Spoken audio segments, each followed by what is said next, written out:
President William Ruto on Monday addressed members of the National Assembly from both his Kenya Kwanza Alliance and Raila Odinga-led Azimio coalition gathered for a post-election seminar in Mombasa. Governments all over the world, Azimio lawmakers, including Minority Leader Opiyo Wandayi, choosing to attend Ruto's address even after the Azimio chief Raila Odinga said they would not recognize Ruto's presidency. with basic knowledge on However, Azimio legislators, led by Minority Leader Opiyo Wandayi, laid bare the election rigging claims by the IEBC in front of the president, although in a modest way. From escalating food prices, to escalating costs of secondary education, to rising costs of electricity, and so on and so forth, to lingering questions about the just concluded general elections.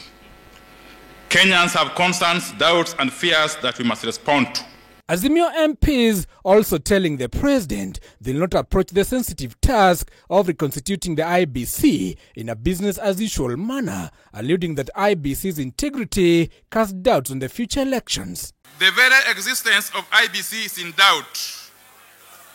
We have earned the dubious distinction as a country whose electoral body was split into two at a most crucial phase of its undertakings.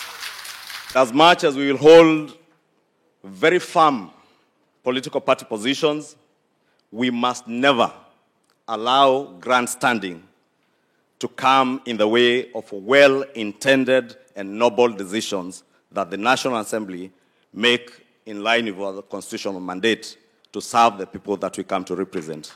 However, in a rejoinder, Ruto said Parliament had played its role in formulating the law on the IEBC selection panel. The first legislation to receive my assent, the Independent Electoral and Boundaries Commission Act No. 1 of 2023, is designed to provide a framework for us with close parliamentary oversight to sustain the incremental perfection of our electoral regime. We will play our role. We will pass laws that are pro-people, laws that will enhance the change that we desire and require in the country.